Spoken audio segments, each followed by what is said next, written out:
নাফরমানের কবর রাইখা যখন ফেরেশতা চলে যাবে, কবর ডান পাশের মাটি তারে একটা চাপ দিবে বাম দিকে, বাম দিকের মাটি এক ডান দিকে। আল্লাহর কসম, ডান পাশের হাড্ডি পাঁজর ভাঙ্গা ডান দিকে বাম দিকে চলে যাবে, বাম দিকের হাড্ডি পাঁজর ভাঙ্গা এই দুই আঙ্গুল যেভাবে এইভাবে একটার ভিতরে ঢুকে গেছে, খোদার কসম ডান পাশের হাড্ডি পাঁজর বাম পাশের হাড্ডি পাঁজর এইভাবে একটার ভিতরে ঢুকে যায়। প্রিয় ভাই বাবা আমার, চলেন সবাই নিয়ত করি, নিজেকে গুনাহ থেকে বাঁচানো দরকার, নিজের আল্লাহর নাফরমানি থেকে বাঁচানো দরকার। আল্লাহ তাআলা বলেন, আমি আল্লাহকে না দেখে, আমি আল্লাহকে ভয় করে, আখিরাতকে ভয় করে, জাহান্নামকে ভয় করে, কবরকে ভয় করে, কোন ব্যক্তি আল্লাহকে ভয় করে, খোদার কসম এই কথার অর্থ হইল গুনাহ ছেড়ে দেয়। যে গুনাহ ছেড়ে দেয় সে আল্লাহকে ভয় করে, যে আল্লাহকে ভয় করে সে গুনাহ ছেড়ে দেয়। কোন নাফরমান আল্লাহকে ভয় করে না, আল্লাহকে ভয় করলে গুনাহ করতে পারে না। যে গুনাহ ছেড়ে দেয় সে অটোমেটিকলি আল্লাহকে ভয় করে, যে আল্লাহকে ভয় করে সে গুনাহ বর্জন করে। আমার শায়েখ আল্লামা মুফতি মুশতাকুর নবী সাহেব সব সময় চিল্লায় মাহফিলে, অনেক সময় হাজারি করে বলে যে বাপ, গুনাহ আগুন, গুনাহ আগুন, প্রতিটা গুনার পিঠে ওই পিঠে আগুন আছে।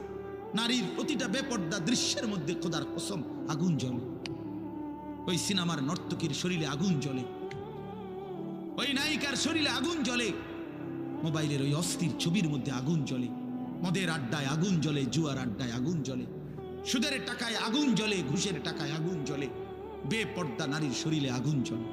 ওইটা রূপ না, ওটা আগুন, ওটা জাহান্নাম।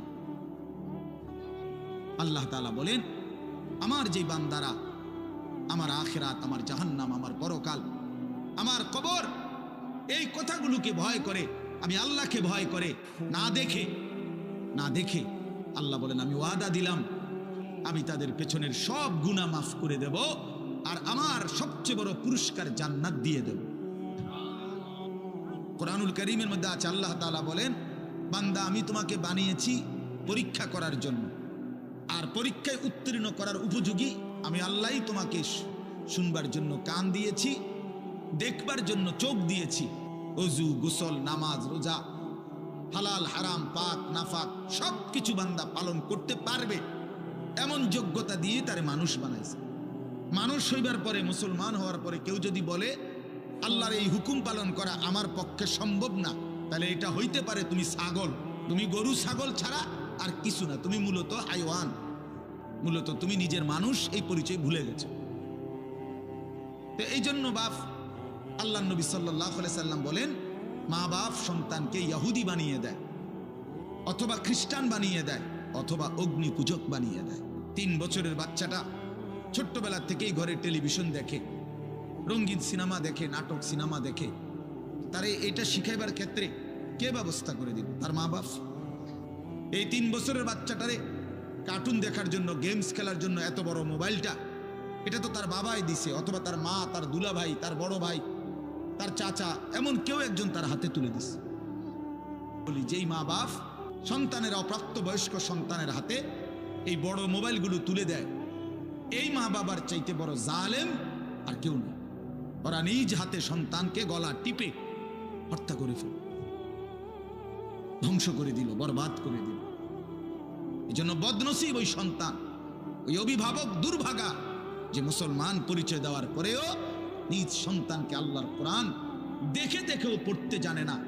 আল্লাহর কোরআন দেখে দেখে হাসরের ময়দানে আল্লাহ তাআলা জিজ্ঞেস করবে, বান্দা আমার দেওয়া 2টা চোখ, আমার দেওয়ার জিহ্বা, আমার দেওয়া ঠোঁট, এত লক্ষ কথা বললা, এত কিছু দেখলা, এত শব্দ উচ্চারণ করলা, পৃথিবীর কত লক্ষ কথা তুমি জীবনে বললা, অথচ আমার কালাম, সর্বশ্রেষ্ঠ আসমানি কিতাব, মালিকের এই কোরআন, এটা একটু দেখে দেখেও পড়তে পারো না, এর চাইতে বড় বদনসিব আর কে হইতে পারে?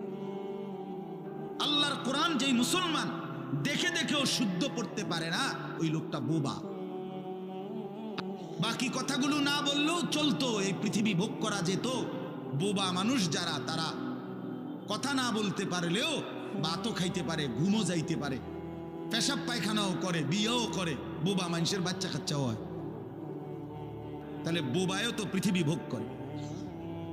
তাহলে যে জবান আল্লাহর দেওয়া, যে চোখ আল্লাহর দেওয়া, সেই মালিকের কালাম দেখে দেখেও পড়তে পারলাম না। 16 বছর বাচ্চাটা পড়লো, অথবা আপনি পড়াইলেন, একবারও ভাবলেন না